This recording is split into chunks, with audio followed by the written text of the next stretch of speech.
Hi guys, my name is Stefan Perry. Welcome to Eaze Show Rule of Third, the show when we talk about different things concerning film and entertainment. Today's panel, we have a writers panel. We have a couple of great writers here with us. We have with us I looked the wrong way on that one, but one we have Ignacio. He is a writer. He has his own web series coming out soon called Roommates.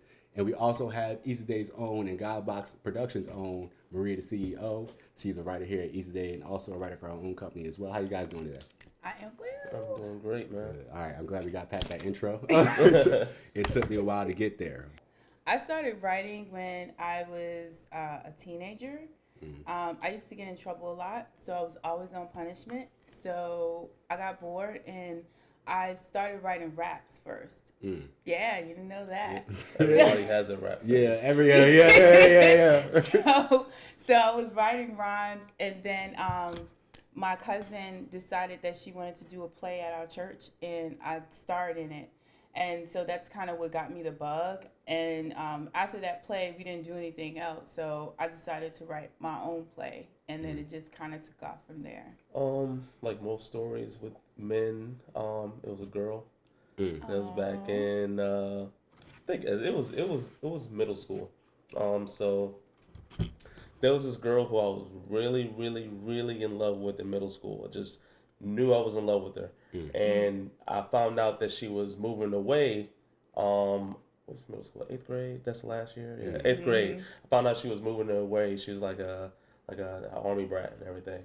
So I wrote this basically story about our middle school experience, just a summation of these 3 years, and then I left it in her locker. And that's kind of and I added in extra stuff because I wanted to, I wanted to impress her and make our relationship mean more than it was at the time. And that kind of just started everything. She still moved. She still moved. But like since that point, I just got more into just like creating and just thinking of different ideas and coming up with these stories and people and things like that. It just snowballed from there. Well, I kind of started where you started. I started writing raps when I was like in 4th grade. Like I still remember the first rap I ever wrote as a 4th grader. It was like, where did it go? It was like I was talking about grades. I said you hating on us because we get A pluses. Like it was like I was talking about. It was like we had a whole thing. It was me and my friend Jelani. And from there it went into kind of like this poetry in middle school. And I kind of stopped for a while once I got to middle school. I got to middle school and I played sports or whatever. But my main thing was just like writing poems and dancing, And back then, like it wasn't always like the cool thing to be dancing or writing stuff like that. So I got bullied by this one guy, and it was like a classic high school show where it's like the guy took my notebook and we went. First of all, he tried to roast me, and we were in acting class. How you roast me for writing poetry? We're in acting class. But okay. But he took my notebook and he was like reading all my poems, like blah blah blah blah. And he was working me, and all those little white kids like laughing. I was all right. So I threw my notebook away, and I was done for writing for like a good 4 or 5 years until like my senior year, and I got back into writing poetry again and writing like creative stories, and then my writing juices kicked in when I was in boot camp. Because in boot camp you gotta do anything to survive. Like you gotta do anything to pass that time. So it was just that was my main outlet on Sundays. They always try to put you down. So it was either praying or reading or writing. So reading my Bible or just writing. That's my main thing. So my characters usually come from a lot of real life scenarios. I always tell a lot of people that real life is a lot funnier than most of the things that you can create. So everything that I write usually comes from some central truth about a person that I know. Maybe it's about myself, and I like to form that character that way. I just think it's really funny. I like to leave a lot of Easter eggs when you have a trait about somebody and you don't tell them about that trait, but you have this character, and then they might see themselves in that, and I never really express it. I never say this person is that person is this person, but it's like I love to develop my characters based on things I've actually seen, experienced, people I know, interact with. I think that's cool. Yeah, same for me. I think you get your best stuff when you pull for something that you have some relation to. So usually my characters, they always have some kind of nuance or some kind of tick of someone that I know, you know, that stands out for me that I think would be interesting for this particular character. Right. So that's kind of how I do it. Yeah, I'm on kind of like the lines of like life experiences. Like a lot of my movies start from just something I experienced. Like one of my movies was Jones Residence, and that whole movie was built around the case of, because I was at home. I lived in like a scary house, like a very scary house. And when I was there, I had 3 other roommates, but one of them was never there, and the other one was like in and out all the time. We had like these mean dogs. So I went home one night and I was sleeping. I thought I was home alone. Yeah. And like I had those type of doors where the door was kind of off the ground, so you could see under it if like light was peeking through. So the bathroom light was on. I forgot to turn it off, and I rolled over, and then I saw footsteps walking past my door. I was like, and like when I get scared, I start laughing. So I was like, somebody wants to die. Like somebody wants to die today. Like, but then I opened the door and it was my roommate. He was like, yes. I just came with this whole idea. It was like, oh, if we do an ending shot of somebody walking past the bedroom, and it's like, and I just built the whole story. So it's like, yeah, it's life experience. You know, so I can make a story about a tree I saw that fell over. You know what I'm saying? So that's where most of my story. As far as my characters go, I try to base my characters in real life as best as possible. Especially when we did Wasteland, like I just try my best to like ground people in that reality. I'll do a lot of cliche characters every now and then. Like if it's doing like a horror movie, if it's like, oh, we need the cliche white girl who thinks everything's gonna be okay. You know what I'm saying? But yeah, that's where a lot of my stuff goes to. So, I pull a lot of inspiration from just things that's happened in my real life, like I said with the last one. But as far as like just think like, or more importantly, I pull inspiration from movies. I love watching movies. I would go to the cinema every day if I could. You know what I'm saying? But I love watching movies. I'll pull a lot of different things from like some of my favorite movies. Like I said, once again, Jones Residence, that was based off The Conjuring. Unhinged was basically Taken, but with black people. You know what I'm saying? Like I pull inspiration from different things that I watch. I'm like, that's really dope. Let me try that, because I try to do stuff that other people aren't doing, especially at this like level, and especially in black culture, because a lot of black people, when they first start, it's like a lot of either drama or comedies and stuff like that. So I didn't want to be like that when I first started. So that's why I was like, okay, let me try to do something different. You know what I'm saying? Or if I do something like that, if I do something that other people are doing, let me throw my own spin on it to like make it work in my favor. You know what I'm saying? So I support inspiration for just everything I see around me, especially in movies. We're gonna make our own John Wick movie. I promise you. I don't know when, but we're gonna make our own John Wick movie soon enough. So Justin's gonna be every stuntman to get shot. You know, it took every time. It took me a while to appreciate the greatness of John Wick. Oh yeah, because I saw the first one like when it came out, and I was like, it's okay. But like the first one was amazing. I went back and it was amazing. But like when I first watched it, it was like it's just it's an action movie. You know, people die and everything. But like it's fascinating how many ways that he killed people. Oh yeah. In John Wick, like it gets just better each time. Like they put a lot of thought into how he was gonna kill all these people. Yeah. So yeah. Yeah, amazing. The choreography and stunts are just so great in that movie. But yeah. I didn't see it. Sorry. Oh yeah, she hasn't seen it yet. She hasn't seen it. You need to see it. I didn't see it. I don't know what's wrong with you. But no, it's not a. But yeah, go ahead. Yeah. Okay, so where do I pull my inspiration from? Of course, movies and shows, which is why I'm rewatching True Blood. The show sucks. It doesn't. But I like to watch shows and short films that are gritty, that tell gritty stories that make people cringe.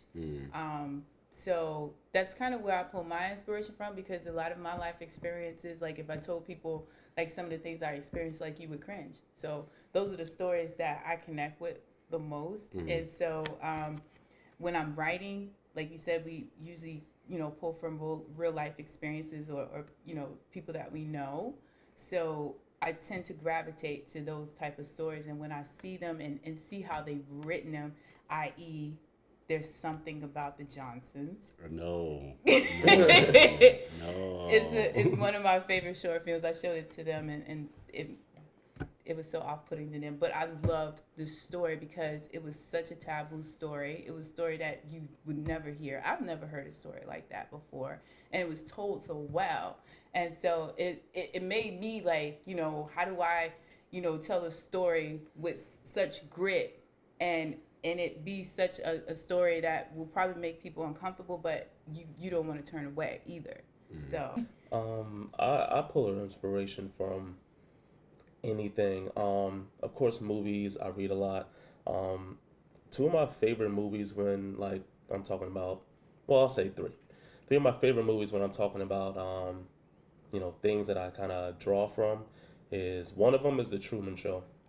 I think that's one of the greatest movies focused on one singular character, if that makes any sense. no, I get Like what just you're saying. to see how he was in this world that he just knew was fake, but everything around him was telling him that it was real. And like I like to write my characters kind of complex like that. Like there's an inner feeling that they have that just does not make sense on the grand scale, but they just know that they're right. And I just think that Jim Carrey was fantastic in that and portraying that.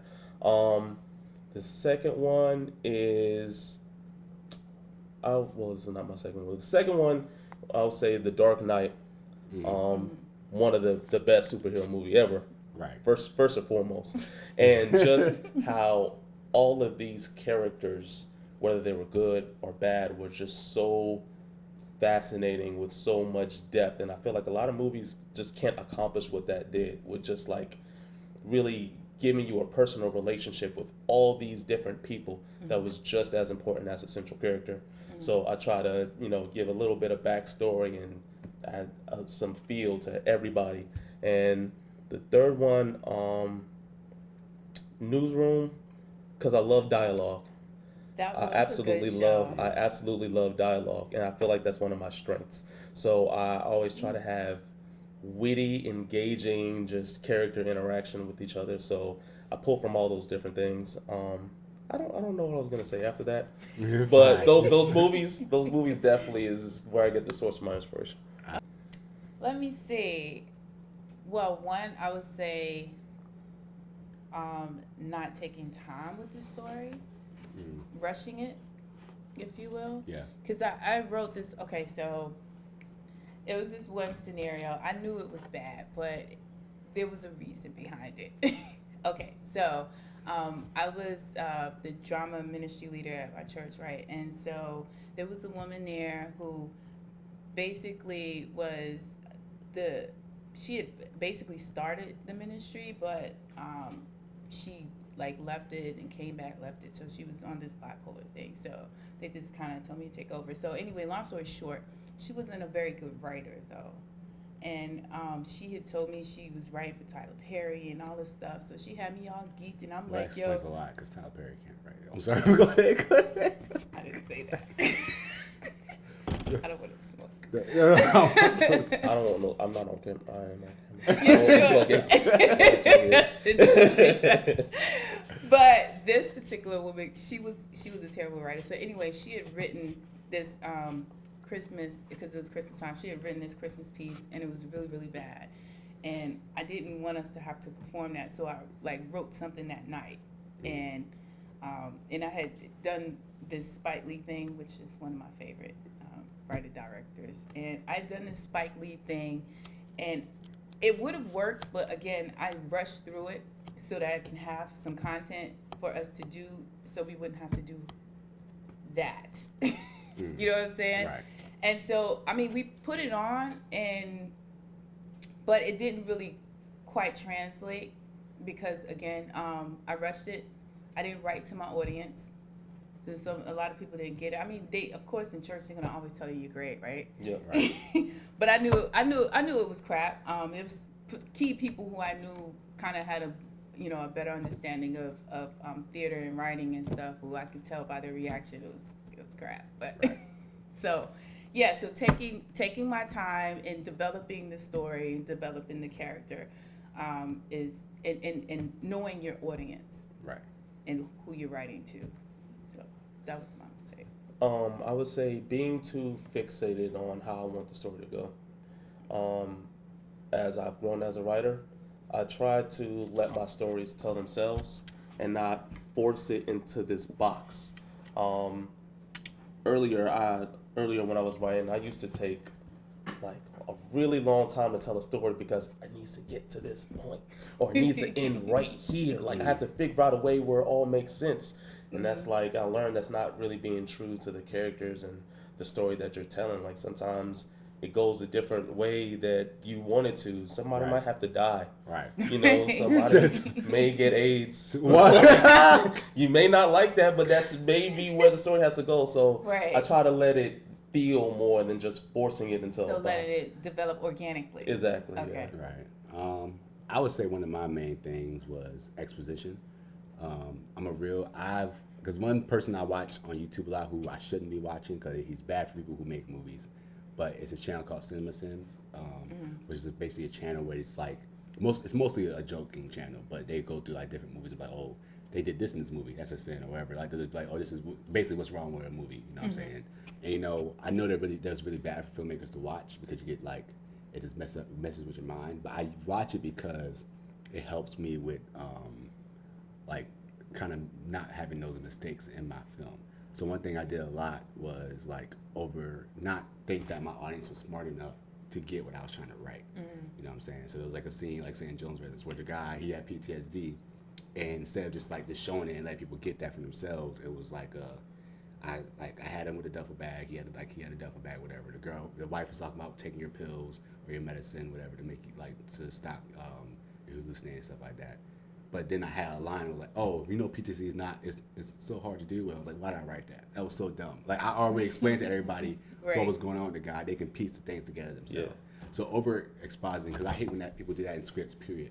And you see that a lot in indie films and major films. Where it'll just be like, yeah, I love this guy to death. We went through this. My favorite line people say is when people be like, hey, remember that time when we did this? And like yes, they remember that time. Why do you keep bringing it up? Like that's just for the audience. That's a whole lot better.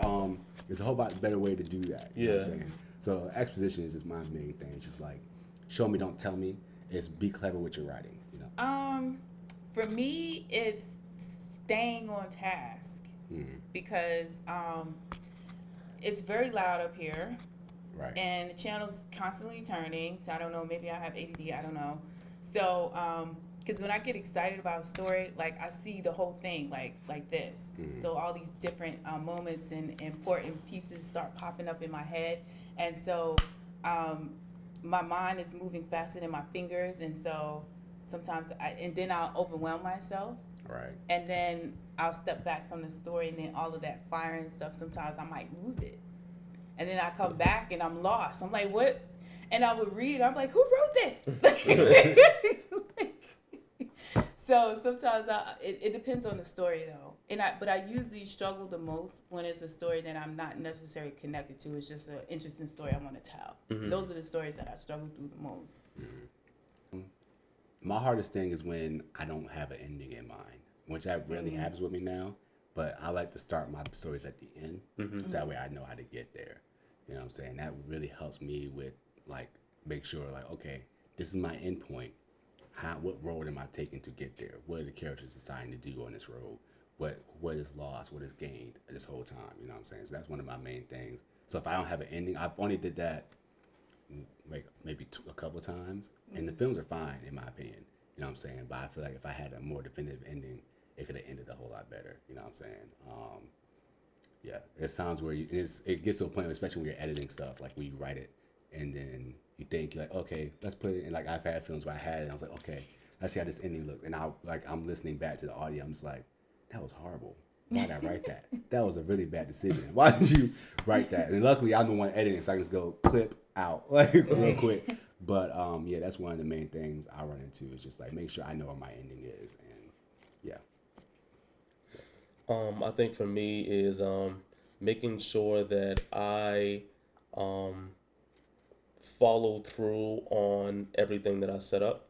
Like a lot of times I like to leave Easter eggs or little items and things in the story before that I want to have some significance to the end. one of my favorite like writing devices. I always mispronounce this dude's name, but I think it's Chevrock's gun or whatever, and it's a story about some guy who has a gun on the wall, and if a gun on the wall, then the gun needs to be shot. Yeah. Yeah. So So show a it's- gun to Act 1, it needs to be shot by Act 3. exactly. Yeah. So it's like I want to make sure that like if I'm leaving a key or a piece in a scene that is not there for no reason. Right. Like that just makes me happy more so. The story may still be good if I never talk about the gun or whatever device that I use, but honestly, that's kind of what fuels me. I enjoy like, oh, someone looked at that and they read that and they got here and like, oh, that's why this was there and that's why that was there and that's why this came to that. So I always try to connect my pieces Right. at the end. Mine is psycho thrillers because I like psychos. Because you're crazy. Because you're insane. No, I really love, especially dynamic psychos that have like for instance, what's the kid from Psycho? They had Norman Bates. Like I thought his character was dynamic when they did the TV show, not the actual movie, and it showed that dynamic between him and his mother.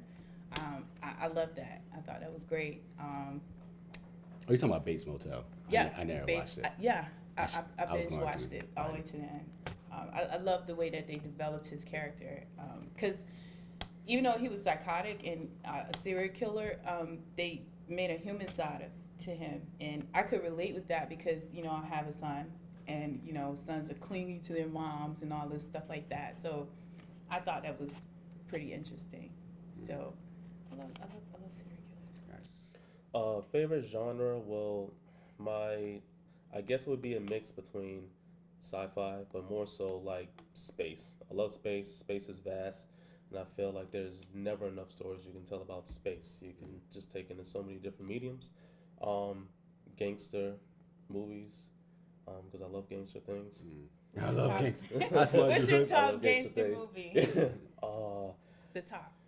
I mean, Godfather's the best gangster movie of all time, but like, Road to American Gangster was Perdition pretty good. is Yeah. amazing. Yeah, that was good. Oh my goodness, there's so many. The Untouchables. There's just so many. That's a whole nother show to talk about that. And I hate romance, Oh, thank you. but I will. You all right? I hate romance too. I do. I hate romance, but I feel like I use a lot of romance like techniques in my writing because I like interpersonal relationships. Like I like the connection between two individuals. And Right. even when I'm writing about something that is sci-fi or not in this world, like I like just the dialogue and the connection between two people. So I find myself using a lot of those themes from romance and just having a poetry background. It just weaves its way in. Yeah, I feel you. I would have to say my favorite genre is something I haven't written yet, but I kind of add those type of elements to some of the films I write. I mean, I love writing horror. Horror is always great because it's so easy to write, it's so easy to film. But I would have to say my favorite genre is westerns. I love western movies. I love the idea of a western. It's generally one guy or maybe a group of guys against something, some force, and generally they're on their own. Because my problem with most movies is that you can solve a problem pretty easily in these movies if you pick up the phone and call somebody. It's like, hey, look, somebody's coming for you. Don't do this. Be smart. Or people just talk to each other. I hate when plots make things or make reasons for people to not be able to talk to each other. I'm just like, this is dumb. Like anybody in their right mind would just say, hey, what's really going on? Oh, this, or oh, I hate the line, I'm doing this to protect you. Shut up.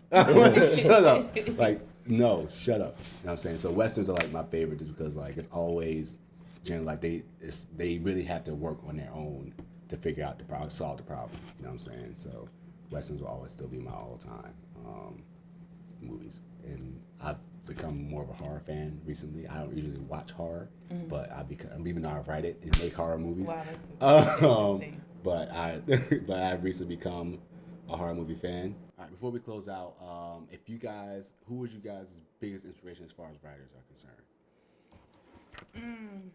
Do I have to choose one? I mean, you can choose. I mean, you want. Oh, okay. So I'm gonna go with. I'll say so. My top three is Tarantino, Spike Lee and Ava DuVernay. You gotta give me a reason why. Okay. Spike's had some misses. I'm not. He's. We can have that conversation. Oh, can't remember this guy wants to I have go. some things about. Be Let real. me go in Be on my real. boy. First Be- of all, be real. listen. I know. Listen, they all Chirac. have it. I'm sorry. I happen to like that. What is I wrong with you? appreciated it because I actually did something similar to that, so I appreciated it. I hope it was A better lot than of that. people, huh? Yeah. I hope it was better than that. It probably was. You That got- was the bad script I was telling y'all about. Remember that? Remember that part? So. Like, look at Nick Cannon here. What's wrong with your boy? What is Hey, like? That.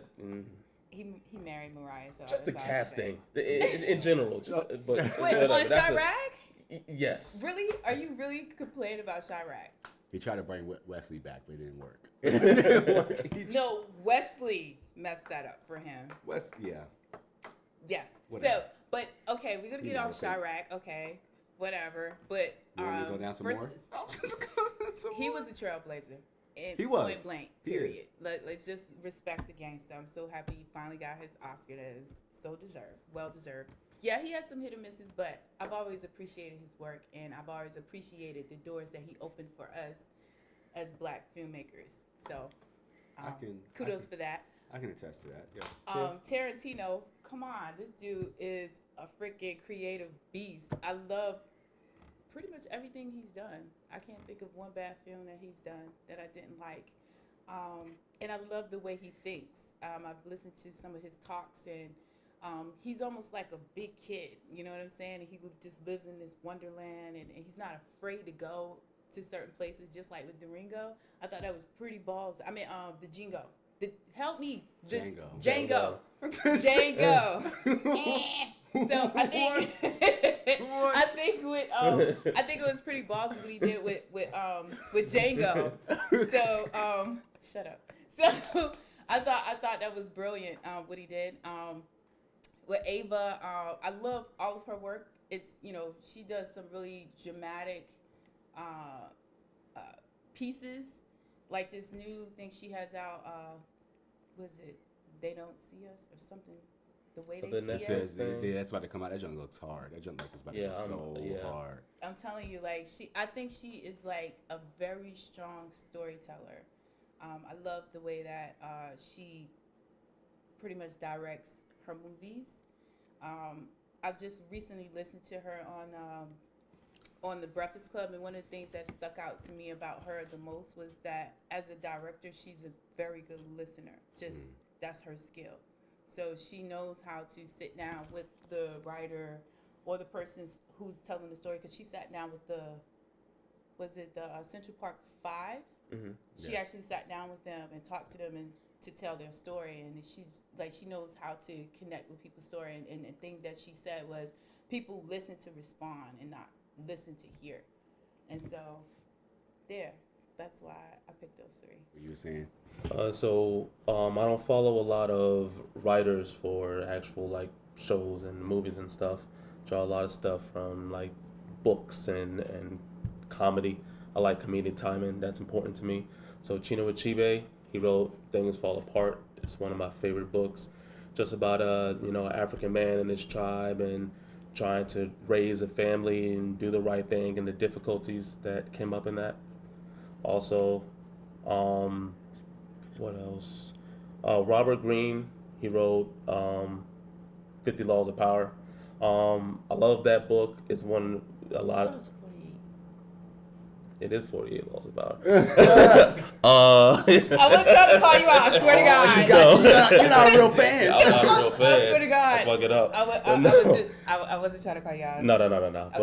But 48 Laws of Power. But the detail that he put in that with the research, I try to do that, especially when I read other books that are or try to write stuff that I'm not sure about, but I want to write about that genre, and just how much detail and information and stuff that he looked at before and try to connect it to the stuff he was writing today. Just that work ethic was fantastic to me. And two of my favorite comedians were Red Fox and Eddie Murphy. I just think they're just funny as hell. Yeah. They're hilarious, and I just love how they are so witty with their jokes, and then always pull things back to the original point that they made, and their stand-ups are seamless to me. Let me ask you about speaking about writing comedic. How am I trying to say this? Comedian writers. Yeah, that's fine. We'll fix it in Dion. post.